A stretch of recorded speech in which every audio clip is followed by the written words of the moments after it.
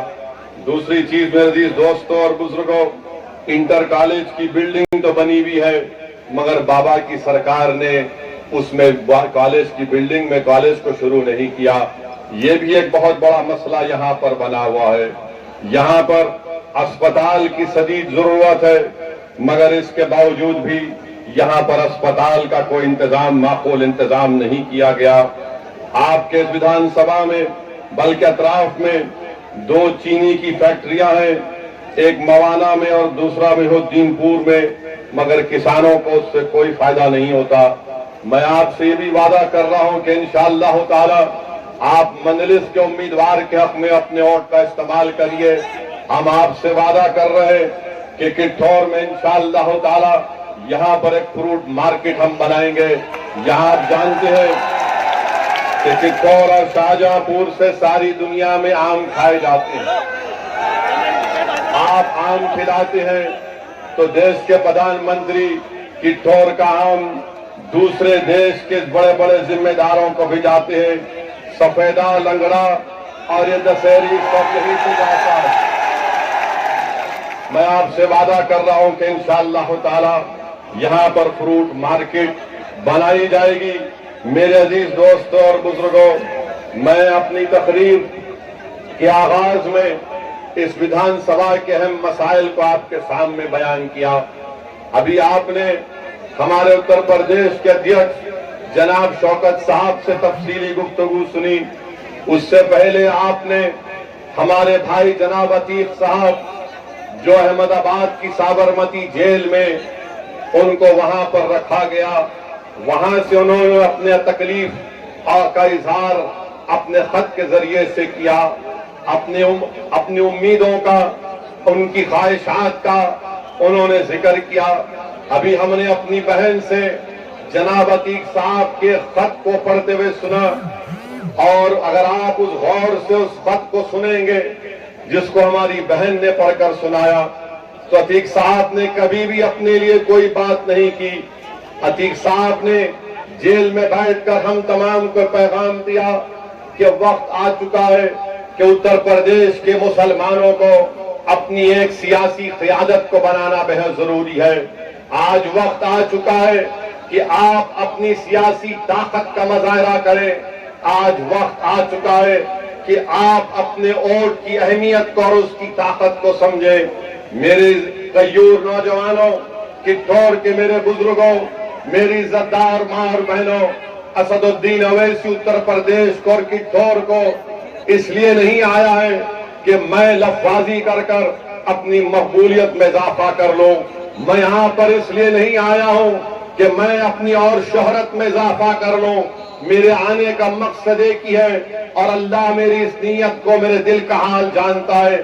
ہمارے آنے کا مقصد ایک ہی ہے کہ کٹھور میں مسلمانوں کی ایک سیاسی لیڈرشپ بنے، کٹھور میں مسلمانوں کی قیادت بنے۔ اور کیوں نہیں بننی چاہیے؟ جب کٹھور ہو، میرٹھ ہو، ویسٹرن یو پی ہو، اتر پردیش ہو یا پوروانچل ہو، اتر پردیش میں ہر سماج نے، ہر ذات نے اپنی اپنی ایک سیاسی لیڈرشپ کو بنا لیا ہے۔ ان کا ایک نیتا ہے۔ اتنے بڑی تعداد میں اتر پردیش میں مسلمان ہیں اور آپ کی کوئی سیاسی لیڈرشپ نہیں ہے۔ ہاں، انفرادی طور پر زید اور بکر ہوں گے مگر وہ انفرادی طور پر پورے قوم اور ملت کی قیادت نہیں کر سکتے۔ میں آپ کو پیغام دینے آیا ہوں، میں آپ کو گزارش کرنے آیا ہوں کہ آپ کو اپنی قیادت کو بنانا ہے، اپنی لیڈرشپ کو بنانا ہے۔ جب آپ کی قیادت اور لیڈرشپ کٹھور کے بسنے والے غیور نوجوانوں کی صفوں سے کوئی ایک لیڈر بن کر کھڑا ہوگا جس کو کٹھور کے بزرگوں کی سرپرستی حاصل ہوگی، تو تبھی جا کر انشاءاللہ تعالی ہم اتر پردیش کی سیاست میں ایک انقلاب برپا کریں گے۔ انقلاب اس وقت برپا ہوگا جب آپ اپنے ووٹ سے اپنے کینڈیڈیٹ کو کامیاب کریں گے۔ انقلاب اس سے برپا نہیں ہوگا کہ آپ کبھی سپا کو، کبھی بی ایس پی کو، تو کبھی کانگریس کو آپ نے ووٹ دیا۔ بتاؤ تم نے اور ہم نے کیا حاصل کیا؟ ہمارے مقدر میں غریبی اور مفلسی آئی، ہمارے مقدر میں جیلوں میں ہمارے نوجوانوں کی جوانیوں کو برباد کر دیا گیا، ہمارے مقدر میں فسادات آئے، ہمارے مقدر میں انکاؤنٹر آیا، ہمارے مقدر میں یہ تباہی اور بربادی آئی، ہمارے بچوں کو اسکول کا انتظام نہیں، ہمارے نوجوان 2% گریجویٹ ہوتے ہیں، سب سے زیادہ drop out rate Uttar Pradesh میں اگر کسی کا ہے تو مسلمانوں کا ہے۔ یہ مجلس کا پیغام ہے، ان ناانصافیوں کا ہم خاتمہ کرنا چاہتے ہیں، اور میں آپ سے اپیل کرنے آیا ہوں، میں آپ سے گزارش کرنے آیا ہوں، میں آپ کے سامنے بھیک مانگنے آیا ہوں، میرے لیے نہیں، میں آپ سے بھیک مانگنے آیا ہوں کہ متحد ہو جاؤ۔ اتر پردیش کی ودھان سبھا میں اتر پردیش کے مسلمانوں اپنے ووٹ کی اہمیت کو سمجھو، تم 19% ہو، تم معمولی نہیں ہو، تم 19% ہو، اگر تم متحد ہو جاؤ اور یہ 80 اور 20% ایک بات پر متفق ہے کہ مسلمانوں کی کوئی پولیٹیکل لیڈرشپ نہیں بننی چاہیے، مسلمانوں کی کوئی لیڈرشپ نہیں بننی چاہیے۔ یہ B J P R S S کے لوگ کہتے ہیں مسلمان کی لیڈرشپ بنے گی تو دیش کا وبھاجن ہوا تھا، تو ہم ان کو بتانا چاہ رہے ہیں اگر Audio Jungle.